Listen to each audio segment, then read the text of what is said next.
Hello and welcome to our second step. We open our file. Now we start our project. First of all, we move our properties palette to the right side. And we are starting with drawing grid lines. Grid lines and levels are very powerful tools in Revit architecture to make changes in your project at any time. So we select grid in our home tab and we draw a vertical grid line. Click Escape. We select our grid line, and you see Revit opens automatically the contextual tab. We select Copy in our contextual tab. Click our grid line and move it to the right side. You see Revit gives us here the temporary dimensions. We need here a distance of 3 meters. Click Escape. If we take a close look at our grid lines, we see that Revit automatically counts the grid lines. So you got 1, 2, 3, and so on. We'll show you now a faster way to copy grid lines. We select our second grid line. In our contextual tab, we select Array. We check if we have Group and Associates demarked. And we put in here 5, because we want 4 more grid lines. Then we select our second grid line, and we move it 10 meters to the right. We can also enter this by using the keyboard.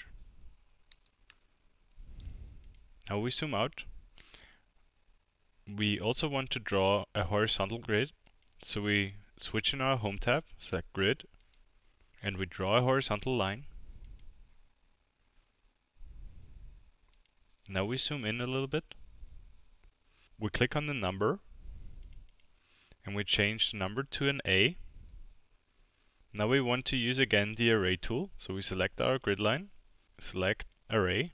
We put in here 5, because we want 4 more grid lines. We select our A grid, and we move it down and put in 10 meters. And you also see Revit names the grid lines properly.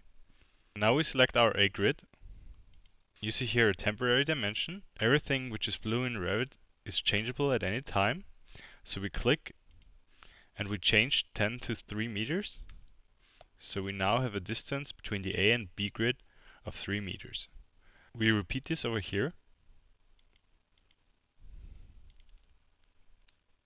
Now we want to modify our grid a little bit.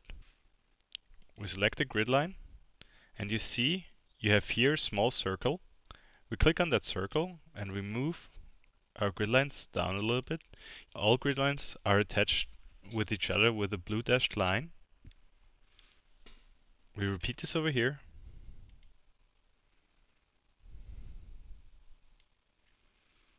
So that's perfect. Now we want to switch in our elevation. Here you also see levels. We want to adjust the height of the levels. So we select level 2. And we put in here 3 meters. Now we want to draw another level. We select level in our home tab. On the left side, you get a blue dashed line. We need a distance of 3 meters.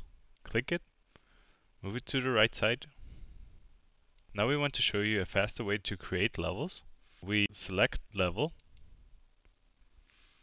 and use the Pick Lines tool. We put in here an offset of 3 meters. Now we move over our third level. You see Revit gives us here a blue dashed line, which shows us where the level will be created. We click. And now we are going to create 2 more levels.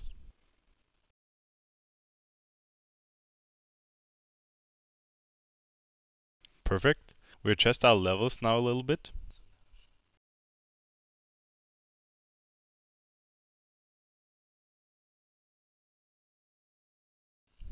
And also our grid lines. So now we are ready to create our first element. We switch back in our first level. In our home tab, we select floor. Everything is gray. That shows us that we are now in a sketch mode. where we can draw the boundaries of our element. We select the rectangle tool and we draw a rectangle from the right top corner to the left side. We see here 3 lock symbols, which give us the possibility to attach the boundaries of our element to the grid lines. We click the lock symbols. Now we move our left boundary, and we can use here the temporary dimensions and put in here 17 meters. Now we can finish the edit mode. We switch now in our 3D view in the quick access toolbar. And you see our floor. For navigating in the 3D view, there are several possibilities. First of all, there is the orbit. You can use it by clicking the Shift button and the right mouse click. Or you can also use the pan by clicking the scroll wheel. You can zoom out and zoom in using the scroll wheel, and you can also use the view cube. The view cube gives you the possibility to navigate very fast to several views. So that's it for our second step, and we hope you enjoyed it.